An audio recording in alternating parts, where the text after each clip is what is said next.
She lied, cheated, and brought another man into my bedroom, then begged me not to seek revenge. She should have thought of that before betraying me under my own roof. I'll be honest, I was lonely. Life had become this endless cycle. Work, eat, sleep, repeat. I didn't have anyone to share it with, and it started to weigh on you after a while. I wanted someone to talk to, someone to care about. That's when I decided to give online dating a shot. I figured, why not? People meet online all the time, right? Maybe I'd get lucky. And that's how I met Tiana, a vibrant, beautiful woman from the Caribbean. From the very first message we clicked. She had this charm about her, and I couldn't get enough. We talked about everything. Our dreams, childhoods, and even silly things like our favorite foods. She told me she wanted to explore the world and start a new life somewhere exciting. I told her about my boring routines and how I was ready to change. It felt like we wanted the same things. Talking to Tiana felt like breathing fresh air after being stuck inside for too long. Every time my phone buzzed, my heart skipped a beat because I knew it was her. It wasn't long before chatting with her became the best part of my day. We were thousands of miles apart, but somehow it didn't matter. It was like we had known each other forever. I could tell her anything, and she made me feel like I was finally seen. After a few months of talking, I couldn't take it anymore. I needed to see Tiana. I wanted to know if what we had was real. So, I booked a flight to the Caribbean. I was nervous. What if it was awkward? What if she didn't like me in person? But at the same time, I couldn't wait. I counted down the days like a kid waiting for Christmas. When I finally landed and saw her for the first time, all those nerves disappeared. Seeing Tiana in real life, hearing her laugh, and holding her hand, it was better than I'd imagined. That first day, we walked along the beach, talking like we'd been doing it our whole lives. Within weeks, we were officially dating. It was fast, I know, but it felt so right. Every moment with her was intense, and I was convinced she was my soulmate, the one I was meant to be with. When Tiana and I talked about the future, it felt exciting, like we were building something special together. She told me how much she wanted to move to the United States to start a new life with me, and I wanted to make that happen. The plan was simple: bring her over, get married, and make her stay legal. It sounded straightforward, and at the time, it felt like the right thing to do. When Tiana finally arrived in the U.S., I was over the moon. Seeing her jump into my arms at the airport felt like a dream come true. We moved in together, and for the first few weeks it was perfect. We explored the city, shared meals, and talked about all the things we wanted to do together. But as happy as I was, I also felt a new sense of pressure. I knew it was up to me to make sure everything went smoothly, not just for her, but for us. We talked about getting married soon after she arrived, but I told her I needed some time to sort things out. There were financial issues I had to take care of and other responsibilities I wanted to get in order before making that big step. Tiana seemed to understand. She told me she trusted me and that she was willing to wait. That meant a lot to me, and it made me feel even more secure in our relationship. It felt like we were a team working toward the same goal. Looking back, it's painful to realize how much I trusted her back then. I truly believed we were on the same page, working toward a shared future. That's what made what happened later so devastating. After 4 months of Tiana's arrival, little things started to change, small things that didn't seem like much at first, but started adding up. It began with how she talked about my best friend, Mike. She seemed to bring him up in conversations more than usual. At first, I didn't think much of it. Mike's been in my life for years. He's like a brother to me. Tiana would laugh at his jokes and say things like, "Mike is so funny," or "Mike really understands me." She talked about him with a kind of excitement I hadn't seen before. It made me feel uneasy, but I told myself I was overthinking. I had introduced them, of course, because Mike had been part of my life long before Tiana came into the picture. But their interaction started to feel different. They seemed a bit too comfortable around each other. Tiana also started disappearing for short periods during the day. she'd say she was running errands. When I asked why she took so long, she'd change the subject or brush it off like I was being paranoid. Part of me wanted to believe I was just imagining things. After all, Tiana had left everything behind to be with me.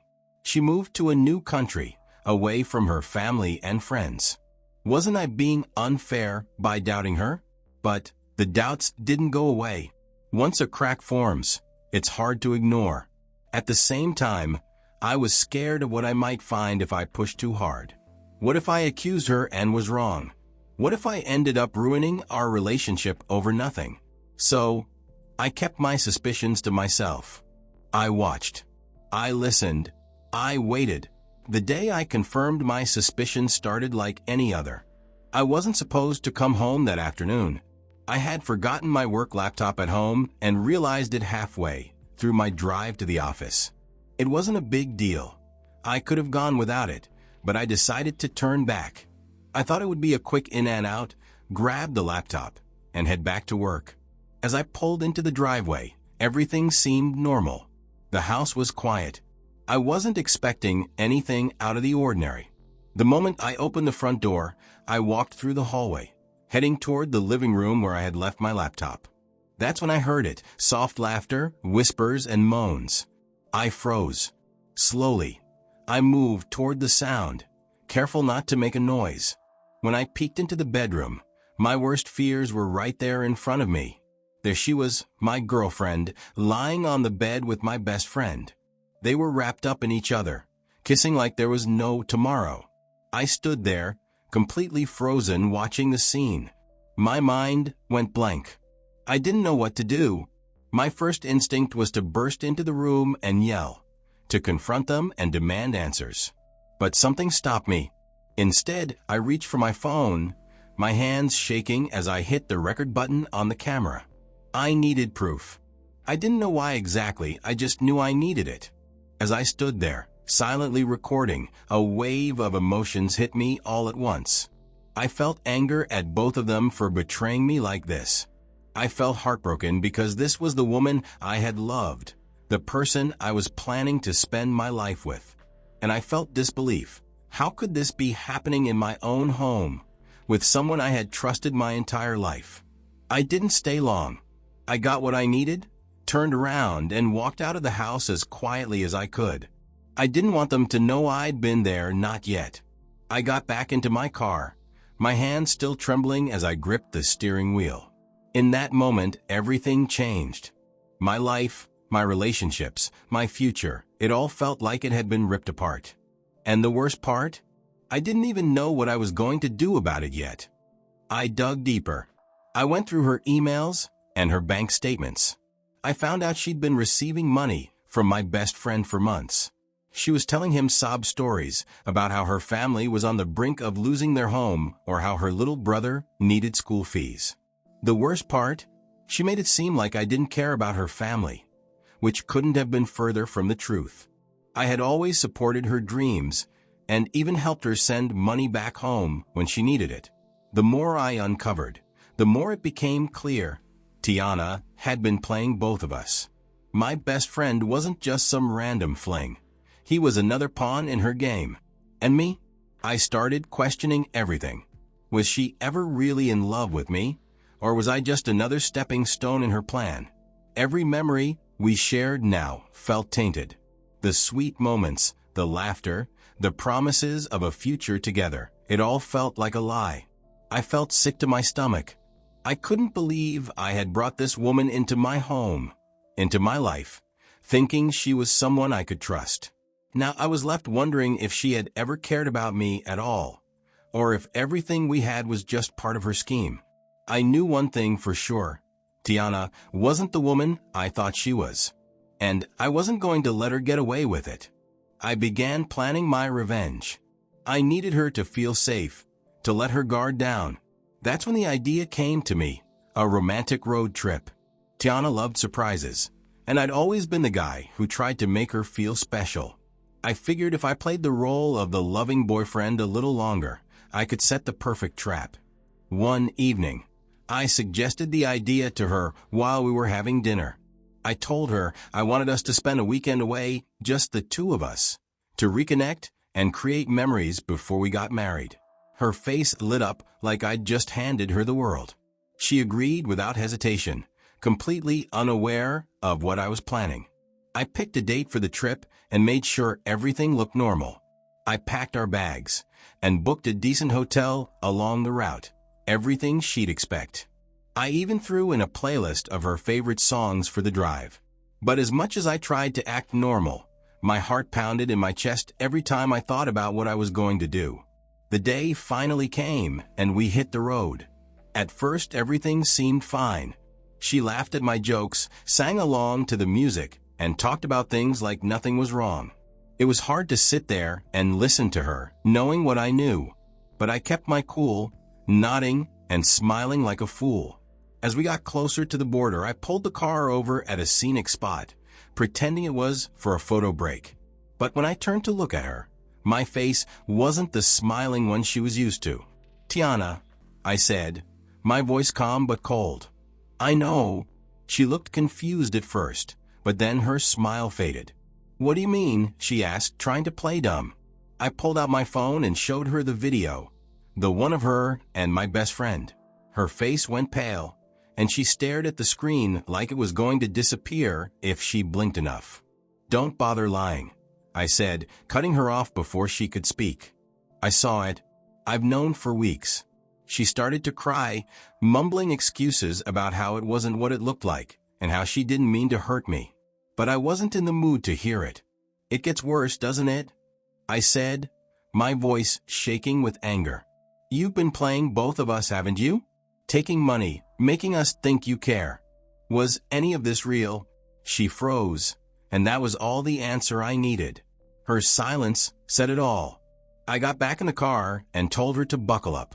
She was still crying, begging me to talk it out, but I ignored her. The rest of the drive was dead silent, except for her occasional sniffles. When we finally reached the border, I pulled into the checkpoint and turned to her one last time. "You thought you could use me and get away with it. But this is where it ends." Her eyes widened as the realization hit her. "You can't do this," she said, panic creeping into her voice. "Please let me explain." But I was done listening. I handed over her details to the officers and explained the situation. Because she had overstayed her visa, they took her into custody immediately. She begged, screamed, and even threatened to expose me for what I'd done, but none of it mattered. The law was the law, and she had broken it. As I drove away, I knew she wouldn't be coming back.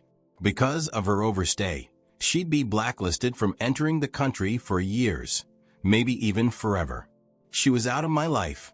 As I drove away, it hit me how much I'd lost. It wasn't just her.